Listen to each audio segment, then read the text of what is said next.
Hello students, आज हम अपनी इस वीडियो में डिस्कस करेंगे position of image plane and magnification by spherical refracting surface.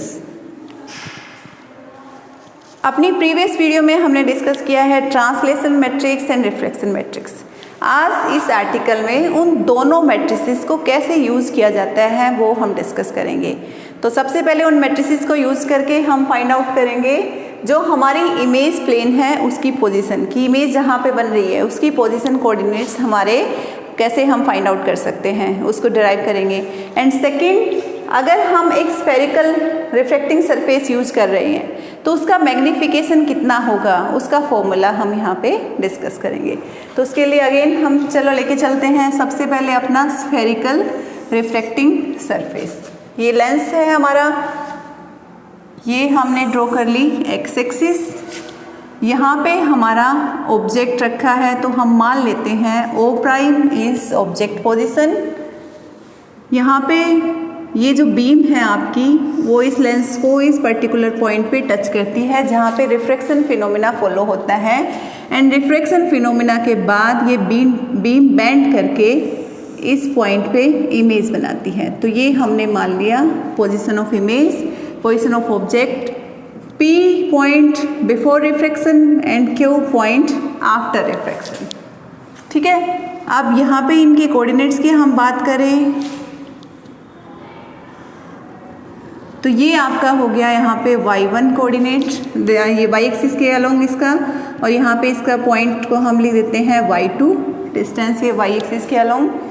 इस रिफ्रैक्टिंग सरफेस के लेफ्ट साइड आपका ऑब्जेक्ट का डिस्टेंस है, डिस्टेंस आपका यहाँ पे है u, बट ये लेफ्ट साइड है। तो लेफ्ट साइड के जो मेजरमेंट्स हैं वो हमारी जो ऑप्टिक्स की कन्वेंशंस हैं उनमें हमने देखे थे कि जो भी लेफ्ट साइड के डिस्टेंस मेजर किए जाएंगे उनको नेगेटिव लिया जाएगा, एंड जो राइट साइड में डिस्टेंस मेजर किए जाएंगे उनको पॉजिटिव लिया जाएगा। तो इस रिफ्रैक्टिंग सरफेस से इमेज की पोजीशन है v। तो ये कुछ इनिशियल पैरामीटर्स हैं जो हमने यहाँ पे कंसिडर किए हैं। अगेन ये जो लेंस हमने यूज़ किया है इस लेंस का रिफ्रैक्टिव इंडेक्स हम मान लेते हैं म्यू। तो यहाँ से आपकी जो रे है वो एयर से ट्रैवल करके इस लेंस में पेनिट्रेट करती है और इस पर्टिकुलर पॉइंट पे रिफ्रैक्शन फिनोमिना फॉलो करती है।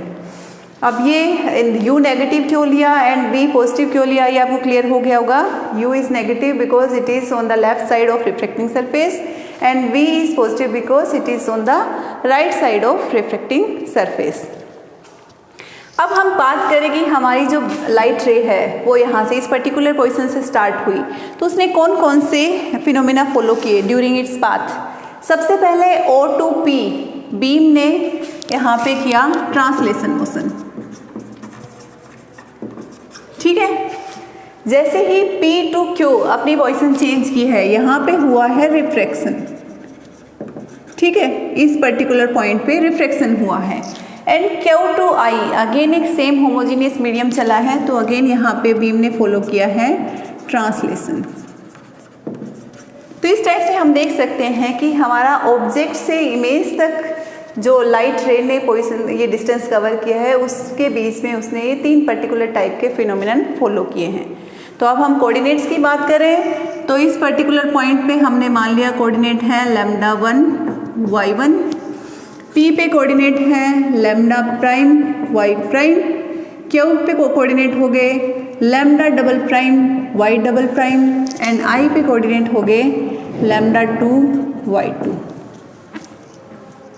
तो अब हम देखते हैं कि कैसे हम रिफ्रैक्शन एंड ट्रांसलेशन मैट्रिक्स को यूज़ करके λ2 y2 निकाल सकते हैं अगर हमें λ1 y1 गिवन हो तो सबसे पहले हम बात करते हैं जो हमारा O prime to P translation motion है।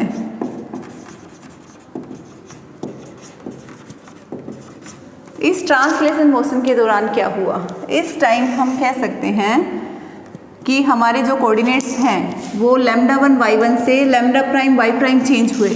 तो मतलब हम यहाँ पे लिख सकते हैं λ प्राइम y प्राइम एंड किसकी हेल्प से इनको निकालेंगे λ1 y1 की हेल्प से। और बीच में कौन सा फिनोमिना यहाँ पे फॉलो हुआ ट्रांसलेशन। तो ट्रांसलेशन मैट्रिक्स हमारी क्या है? ट्रांसलेशन मैट्रिक्स हमारी है 1 0 d बाय म्यू एंड 1, और मैं रिफ्रैक्शन मैट्रिक्स भी यहाँ पे लिख देती हूँ 1 माइनस p 0 1। तो ट्रांसलेशन मैट्रिक्स को अगर मैं यहाँ पे पुट करती हूँ इस पर्टिकुलर सिचुएशन के according, so this is 1 0 d क्या है? कितना डिस्टेंस ट्रेवल किया, और डिस्टेंस यहाँ पे कितना ट्रेवल किया? That is negative of u, so minus u by mu and 1। तो ये मेरी ट्रांसलेशन मैट्रिक्स हो गई। ठीक है, तो लैम्डा 1 बाई 1 की हेल्प से हमने लैम्डा प्राइम वाई प्राइम निकाल लिया। अब मुझे लैम्डा प्राइम वाई प्राइम पता है, मैं lambda double prime y prime निकालना चाहूँगी तो मुझे यहाँ पे क्या यूज़ करना पड़ेगा? एक रिफ्रैक्शन मैट्रिक्स, क्योंकि यहाँ पे रिफ्रैक्शन फिनोमिना हुआ है। So refraction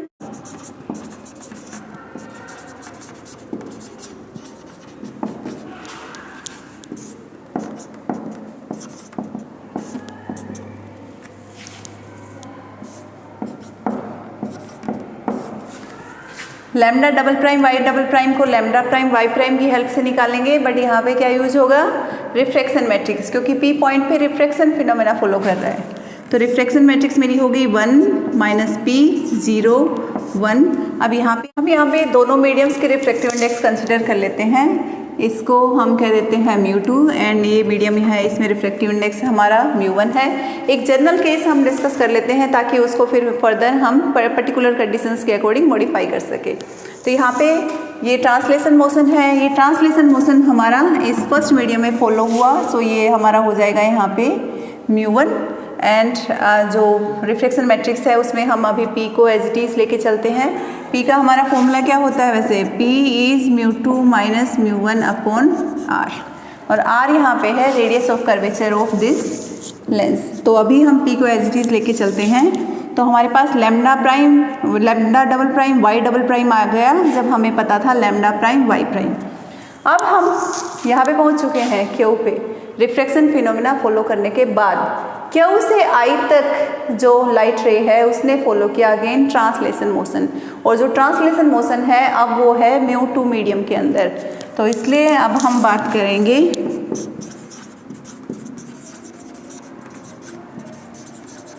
from Q to I prime.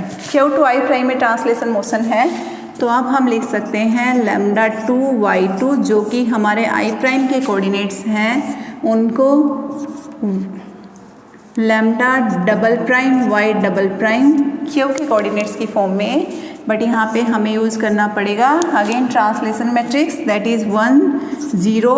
d distance कितना है अब यहाँ पे? जब ये मोशन किया तो जो डिस्टेंस ट्रेवल किया that is v and refractive index था μ2, so this is v by μ2 and 1। ये हमारा हो गया लैम्डा 2 y2। अब अगर हम लैम्डा 2 y2 को लैम्डा 1 y1 की फॉर्म में लिखना चाहें तो देखो यहाँ पे लेफ्ट हैंड साइड मेरा हो जाएगा lambda 2 y2, but right hand side lambda 1 y1 की फॉर्म में लिखना है। इसका मतलब सबसे पहले हमने ये लिखा 1 0 v बाय μ2 एंड 1। उसके बाद lambda double prime y double prime की वैल्यू, इसकी वैल्यू क्या होगी? दिस मैट्रिक्स इनटू दिस, तो ये मैट्रिक्स हमने पुट कर दी यहाँ पे 1 माइनस पी 0 1। उसके बाद लैम्डा प्राइम वाई प्राइम हमें पुट करना था, but lambda prime y prime की वैल्यू हमारे पास है लैम्डा 1 y1 की फॉर्म में, तो इसका मतलब अब हमें ये मैट्रिक्स पुट करनी पड़ेगी 1 0 माइनस u बाय μ1 एंड 1। इसके बाद हमारा हो जाएगा लैम्डा 1 y1। तो आप देख सकते हैं कि in translation and refraction matrix की हेल्प से हम इमेज के कोऑर्डिनेट्स को ऑब्जेक्ट के कोऑर्डिनेट्स की फॉर्म में लिख सकते हैं। तो हमारे यहाँ से आगे lambda 2 y2 equals to 1, this is translation matrix, refraction matrix, फिर translation matrix and then lambda 1 y1। अब इसको इन तीनों मैट्रिक्स को मल्टीप्लाई करके हम यहाँ पे सोल्व कर लेते हैं। तो जब इन तीनों मैट्रिसेस का हम मल्टीप्लिकेशन करेंगे तो हमें मिलेगा यहाँ से इन तीनों मैट्रिसेस को मल्टीप्लाई करके जब हमने लिखा तो हमारे पास ये सिंगल मैट्रिक्स आ गई है। तो लैम्डा 2 y2 को हम लैम्डा 1 y1 की फॉर्म में इस टाइप से लिख सकते हैं। अब यहाँ से अगर मैं y2 की वैल्यू निकालूँ तो मेरे पास y2 क्या आएगा? y2 is this multiply by lambda 1 y2 हमारे पास है, हमारे पास इस इक्वेशन की फॉर्म में आ गया है। अब हम मान के चलते हैं कि ऑन एक्स एक्सिस अगर हम अपने ऑब्जेक्ट को लेके चलें कि ऑब्जेक्ट प्लेन आपका एक्स एक्सिस पे लाई करेगा, तो उस केस में क्या हो जाएगा, आपका y1 0 हो जाएगा। और y1 0 हो जाएगा तो इसका मतलब आपका इमेज प्लेन है वो भी एक्स एक्सिस पे लाई करेगा, और इमेज प्लेन एक्स एक्सिस पे लाई करेगा तो इसका मतलब y2 भी 0 हो जाएगा। तो y1 और y2 आपके दोनों 0 हो जाएंगे। जब हम ऑब्जेक्ट को एक्स एक्सिस पे लेके चल रहे हैं तो इमेज प्लेन भी आपका एक्स एक्सिस पे ही बनेगा। तो उस केस में आपका y2 0, y1 0, तो यहाँ से हमें मिलेगा ये पर्टिकुलर टर्म हमारी 0। तो मुझे यहाँ से मिला v/μ2 1 plus pu/μ1 minus u/μ1 into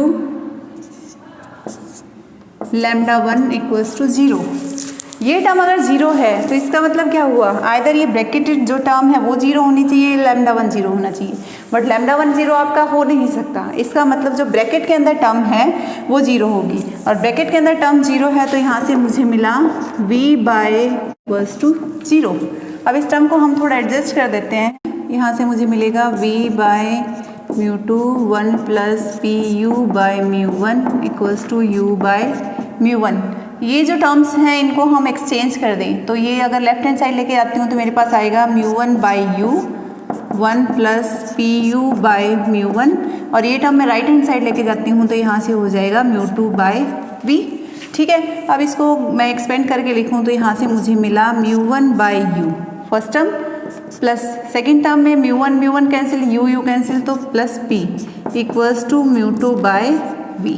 को एक साइड रख लेते हैं, μ1 μ2 की टर्म्स को सेपरेट करते हैं। तो यहाँ से मैं लिख सकती हूँ μ2/v minus μ1/u equals to p, और p की वैल्यू मेरे पास क्या है, p is μ2 minus μ1 upon r। तो ये रिलेशन मुझे यहाँ से मिल गई है। अब मुझे ये जो आपके कोऑर्डिनेट्स हैं वो निकालने हैं, तो मैं इस पर्टिकुलर सिचुएशन को यूज़ करूँ, इस पर्टिकुलर कंडीशन को यूज़ करूँ, तो जो मेरी ये मैट्रिक्स है वो कैसे मॉडिफाई हो जाएगी। इस मैट्रिक्स में मेरी ये जो टर्म है देखो ये 0 हो जाएगी, क्योंकि हम इसको कह रहे हैं कि अगर मैं इसको इमेज प्लेन को एक्स एक्सिस पे लेके चलती हूँ देन दिस टर्म इज़ 0। तो उस केस में मेरी जो ये मैट्रिक्स फॉर्म है ये कैसे मॉडिफाई हो जाएगी, this is lambda 2 y2 equals to 1 plus pu/μ1 minus p 0 1 minus vp/μ2 and lambda 1 y1। यहाँ से अगेन मैं y2 निकालना चाहूँ तो मेरा y2 क्या आएगा, y2 is this multiply by lambda 1, तो लैम्डा 1 की टर्म मेरे पास 0 हो गई and this multiply by y1। सो मेरे पास यहाँ से सिर्फ बचा 1 माइनस vp/μ2 इंटू y1। ये यहाँ से कंडीशन बची। मैग्नीफिकेशन क्या होता है, magnification is y2 divide by y1। So magnification हमारा क्या होता है, m equals to y2 upon y1। इस इक्वेशन को यूज़ करें, इस इक्वेशन को यूज़ करते हैं तो देखो यहाँ से मुझे मिला y2/y1 equals to 1 minus vp/μ2। अब इसकी वैल्यू मैं यहाँ से सोल्व कर सकती हूँ इक्वेशन से। इस इक्वेशन से मैं इसको अगर सोल्व करूँ तो देखो मेरे पास यहाँ पे ये इक्वेशन क्या है, μ2/v minus μ1/u equals to p। Term को हम दोनों साइड से डिवाइड कर देते हैं μ2/v से। इस टर्म से हम इसको अगर दोनों साइड डिवाइड करेंगे तो देखो यहाँ पे हमारे पास लेफ्ट हैंड साइड में क्या आएगा, हमारे पास टर्म है μ2/v, इसको डिवाइड करेंगे μ2/v से तो मैं कह सकती हूँ v/μ2। नेगेटिव ऑफ μ1/u, इसको डिवाइड करेंगे इस टर्म से तो again v/μ2 and right hand side में p था, p को जब इसे डिवाइड करेंगे तो ये हो जाएगा pv/μ2। हमने ऐसा क्यों किया? क्योंकि हमें यहाँ पे इस पर्टिकुलर टर्म की वैल्यू चाहिए। तो इस पर्टिकुलर टर्म की वैल्यू के लिए हमें p के साथ v बाई म्यू टू की टर्म चाहिए, तो इसलिए हमने कंप्लीट को म्यू टू बाई वी से डिवाइड किया। अब फर्स्ट टर्म में कैंसिल हो जाएंगे हमारे पास दोनों पार्ट, तो हमारे पास यहाँ पे आएगा 1 minus mu two v by mu one v by mu two u equals to p v by mu two. मुझे क्या चाहिए? 1 minus p v by mu two. So मैं यहाँ से कह सकती हूँ 1 minus p v by mu two equals to mu one v upon mu two u. ये आ गई मेरे पास टर्म। अब इस टर्म को मैं इस टर्म की जगह पे इस वैल्यू को पुट करूँगी तो मेरा जो मैग्नीफिकेशन का फॉर्मूला है वो क्या हो जाएगा?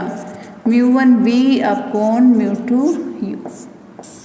सो this is magnification of my spherical lens जो कि रिफ्रैक्शन फिनोमिना कर रहा है। तो मैग्नीफिकेशन में हमारे पास क्या आया? म्यू वन म्यू टू, जो दोनों मीडियम्स के रिफ्लेक्टिव इंडेक्स है, इमेज की पोजीशन एंड ऑब्जेक्ट की पोजीशन। तो हमने यहाँ पे पोजीशन ऑफ इमेज प्लेन निकाला था। इमेज प्लेन अगर हमारा एक्स एक्सिस पे होगा, so this is position of image plane.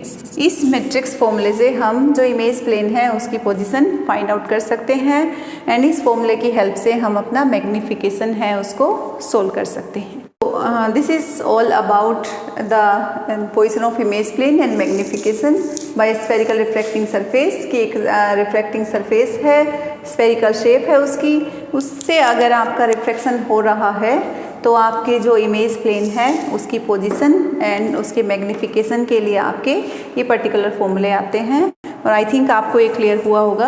अगर इसमें कोई भी डाउट है तो उसको आप पूछ सकते हैं।